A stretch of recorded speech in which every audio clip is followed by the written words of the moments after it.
Hi everybody, Gisele Grenier here. In this tutorial, I'm going to be continuing on the challenge of using paint that's not in my limited palette, how to make them related, and the technique I was challenged with was bubble wrap.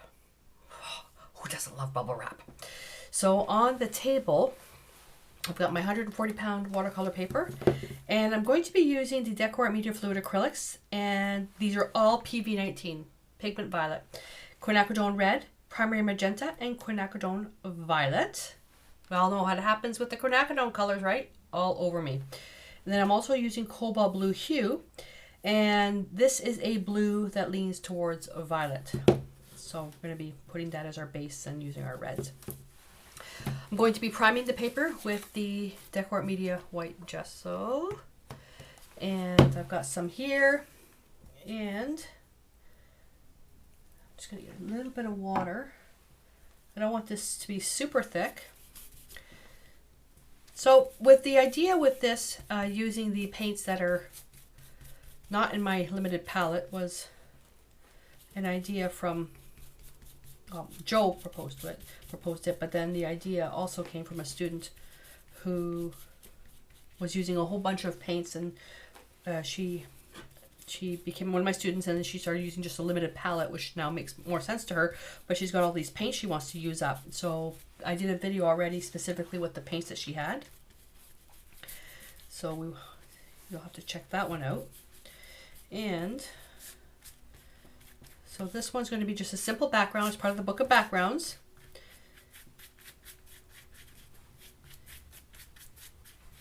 Nice light layer.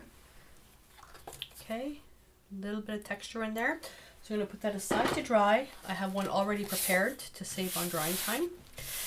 And so the idea with this, I'm thinking you can either do a dark base and then a red, put the bubble wrap to lift up the paint on the different reds. So that, I thought that might be neat. It'll either, see with the blue on top, it might be a bit dark. So we're going to paint. Yeah, that's a nice color to go with. So I'm just going to go with this. But you know what I just thought? Let's make it a stain. Let's make it a stain. Removing the excess. And I'll go with a baby wipe.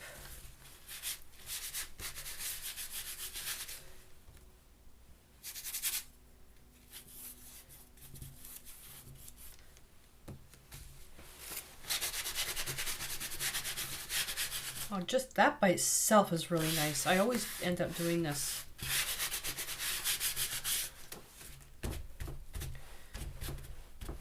This will just create a little bit more interest. I hate stuff that's just flat in one color. I love texture. Stuff that's interesting. I love that. Okay, so this has to dry. So I'm gonna get the heat gun. I just thought of another idea. I'm gonna do the bubble wrap part in 2 stages. So just in case, let me cut this now. I just thought would be neat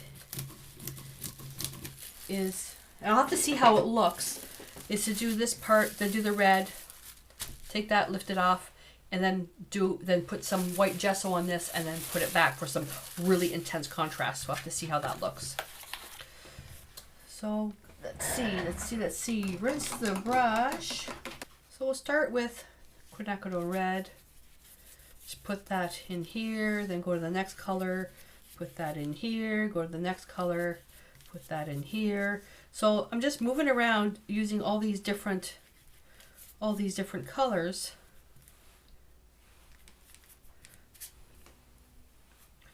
Getting some nice, oh, I love that. That is really nice. Use a lot of motion in here. So I'm going to put that here in case I need it while it's wet.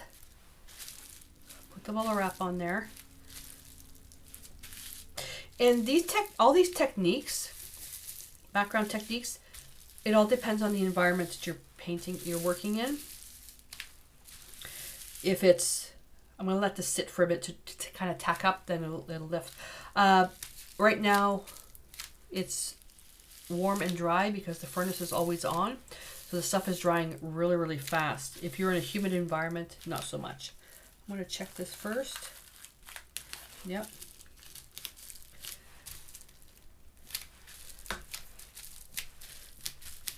Oh, I got broken bubbles here. So that's gonna look a little bit different.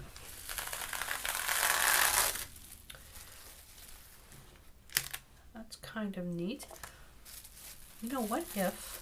See, now it's a different what if. I have some rubbing alcohol, and Chaos is not here, which is why I can do this. Spray with rubbing alcohol, which I don't like to do in the first place. What if the rubbing alcohol went on there? Rubbing alcohol will usually push the paint.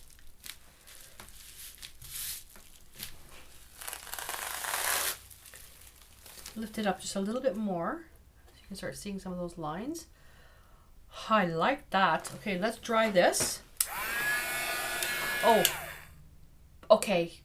Do as I say, not as I do. No, yeah.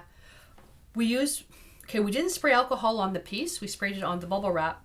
You gotta be careful when you put alcohol in the piece. Alcohol is flammable, so when you're using a heat gun, you gotta be careful.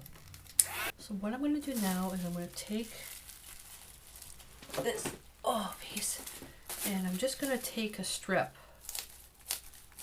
I need a bristle brush. You can also roll the gesso on top of the bubble wrap. You don't want to over on everything, and just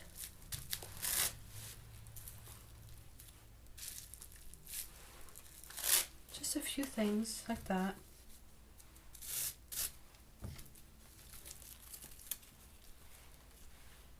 Don't want it to be perfect.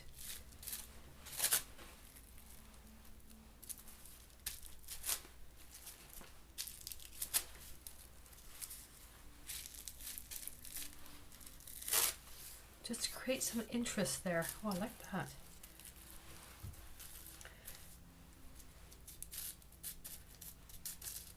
Put it on certain pieces. Let's go right here.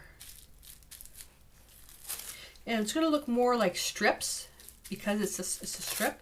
You can do this as well with a larger piece and put the gesso on certain areas, and then you can do that. You can also take this, rinse the brush again with the paint, and let's see if I want to do this one here. Go into an area that's light, and you can put some dots. And oh, that's hard to see. Let me just put the darker paint there. This is easier to manipulate.